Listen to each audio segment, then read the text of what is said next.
And what you're seeing is them in danger of precipitating into like the lumpen proletariat.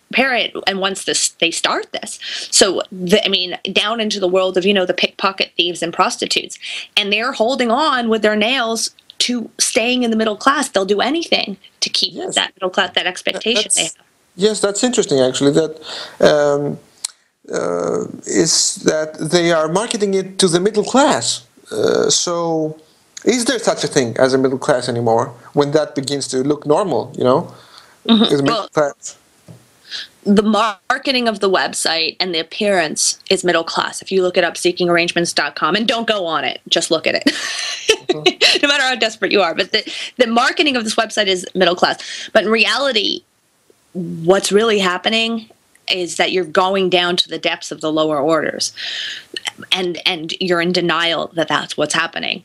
It's on every level. The problem for the middle class is if the income of the middle class goes down, they don't want to give up things like education. They try to keep things like education because as a badge of being in the middle class, but they have to find all these ways to finance it, to go into debt. They go into debt to finance it.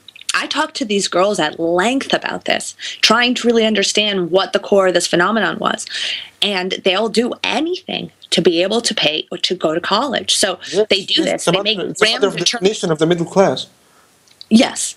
They make grim, determined efforts to try to keep the middle class status. But then it's confusing because they ultimately don't. I mean, I was talking to Webster Tarpley, and he explained to me that since the GI Bill at the end of World War II, the badge of the middle class is you go to college and you own a home. Those are the two main things. Now that the material basis for this no longer exists, we have this character from MIT who invests, you know, or I mean, he comes up with Seeking Arrangements website. So now the world is run by Brandon Wade. We're living in the Brandon Wade world, and this needs to be thrown at the Republicans. Hey, Republican, your women my age are turning to prostitution. What about family values? Your daughters are going to become sugar babies. What about that, Republicans? We need to throw this at the Democrats. What about feminism? Ask Hillary where she sits on this issue with all of her feminism, and Elizabeth Warren. And I think that this is something that is so sickening to the average middle-class person who has a child. I spoke to my uncle about it, and I said, what do you feel about this? And he was sickened by it. My father was sick over it. So we need to beat them over the head mercilessly.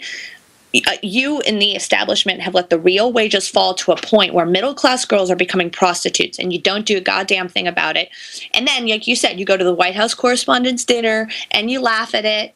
So this is a flank. This is an unprotected area. We're not a party with a lot of money. We need to find flanks that can really get to the heart of how people feel, because sometimes abstract economic concepts don't always connect. And so, these politicians don't have any arguments. If you could catch a politician on this in a public debate, they'd be tongue-tied, flat-footed. They wouldn't know what to say about it. Welcome back to World Crisis Radio. Filling in for Dr. Webster Tarpley, here talking about a social phenomenon called Seeking Arrangements with friend of the party, Michael Chiatinas. Yes. So you were talking about big arguments that politicians can make, and theories. And I'm gonna talk about the theory right now, because we also need theory. And you know what this phenomenon really reminds me of is a lecture I once watched by this guy Robert Reich. A very interesting lecture. Reich was the labor secretary under the old Clinton. He's kind of a mild Keynesian, not even a proper Keynesian.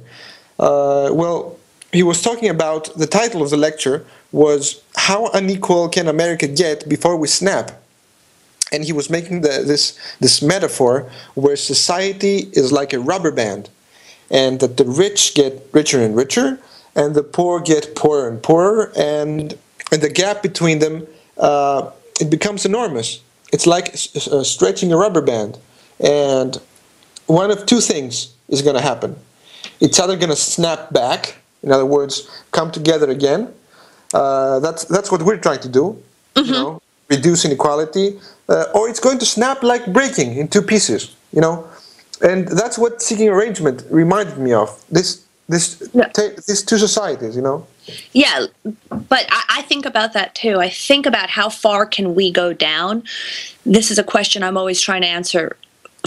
Can we become Jakarta, where we're eating dirt by a train track? Because we know what human beings can withstand. We see people with babies with distended bellies in Africa, and nomadic people and refugees, and we see what people can we go that far? I don't think so, because of this idea that we have expectations. At least this generation saw the way our parents lived, so we have certain expectations that other countries don't necessarily have. But we already have two societies, like the rubber band idea you said. I mean, this is an important point to make, because that's the reason we don't get things like maglev, because the ruling class doesn't rely on public transportation. Absolutely. And the thing is, I'm sorry to interrupt. No, you didn't. It's happening so fast that people are still able to remember what life used to be like. It's not, you know, feudalism where you're a serf or a slave and you work at your boss's fields, and this is the only reality you ever knew. Our society remembers where it was not so many years ago, right? So this cannot work. The level of this sense of misfortune is simply too high for things to go on as they do right now, you know.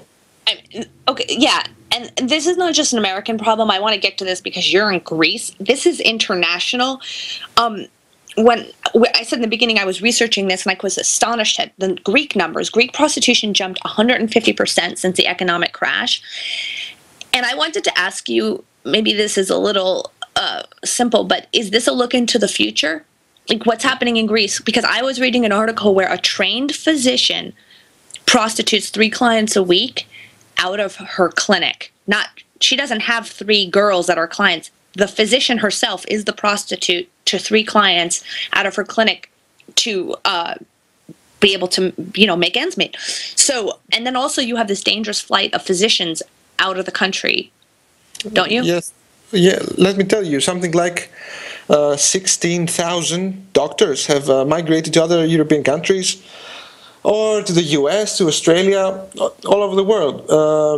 But these may not seem like a lot to you, but this is a country of 10 million people, and put in perspective, these numbers are huge, you know. And prostitution, the staggering thing I found out researching this is that in recent years you couldn't find a prostitute of Greek nationality, and now half of the sex workers out there on the street are Greek women. That's the major change, actually. Okay, I see. So, I mean, they were different nationalities before, and now they're Greek. Former Soviet bloc or African countries, poorer. Yeah, so you've gone down to like a third world status like that. This guy Wade's new project is also, before we run out of time, I wanted to mention it because I think it's like he's ruining civilization. It's called Open Minded, and this is where married people go out and cheat. I just think this guy's out to ruin civilization. Well, let's not get carried away. You know, when someone simply creates a platform, well, that's bad. But what is important is that the demand is there. Yes, of course, it's a bad thing to make it seem okay or, you know, cool to do this. But the really bad thing is the policies that have created a society where there is demand for such services. You know? Yeah, exactly. So, what are the policies? The policies. Financialization, all these things we talk about, market dictatorship, as I like to call it, deindustrialization. And of course, what follows is austerity and falling wages and dismantling of the social safety net, tax hikes on the middle class, rises in tuition fees. That's austerity, make no mistake. And unemployment is really a part of it. It's part of the design of all this, unemployment. It's not an accident. It's there as a threat to whoever dares to question working conditions or wage levels. It's there as blackmail so that wages can fall. That's how it has worked in Greece, at least in the last 5 years under austerity. The people from the Tex Wall Street Party pulled some statistics for me, and I have them on my desk. And maybe I should just read it because it's all over Western Europe now. In Germany, let me see what they have here. Out of 3,200 students polled, 1 in 3 would consider prostituting. 4% already have. I'm not sure if that's a current statistic or that's from before college was made free, because Germany recently had made free higher education, so that might be before. But there was the same poll in Paris. 29.2 would consider prostitution. In Kiev, 18.9 would consider it. A similar poll in UK, 27 would consider working in a sex work, escort-related job. 25% of strippers and dancers in Leeds, UK, are students. So 25% of the strippers in Leeds are students. I mean, this is just crazy why higher education is so expensive in the modern world. Jeez. London-based Parade Street Project says 2,000 of sex workers treated in 2011 were students. 40,000 French students engage in prostitution as a side job due to the economic hardship.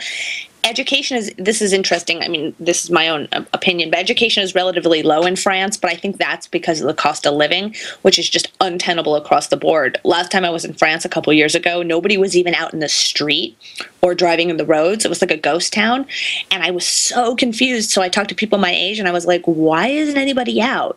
Why isn't anybody on the road? The roads were just empty. And they said, we can't afford to go out. We can't afford a car. We can't afford gas. Like, so is that similar to Greece? I wanted to ask you that. Well, Greece, that's a big story because we actually have free education. But the thing is that we're spending money as a society to educate everyone, and then we don't have the jobs to put them to work. So then the youngest and the most creative and the best educated leave the country, and all this capital, human capital, is lost for Greece. That's our problem. This human capital is gone. It's used to serve other economies, exploited, if you like. That's the tragedy, and that's what we call brain drain here in Greece, because it's actually the best minds that leave the country. What are the numbers? Like, Greece has 60% youth unemployment now, and there's an article I read from the BBC that was sort of scary. It was called "Love in the Time of Crisis," and one young man said that the crisis has forced love to become a secondary priority. There's other things to worry about. He said, I see many women looking for someone who will have money to take them out, who will take them on holidays. Michael, that sounds like the end of the show for this week. Let's continue this. Maybe you could be a guest this week on United Front Radio. We'll do a full hour on this topic. You're listening to World's Crisis Radio. Thank you, Michael.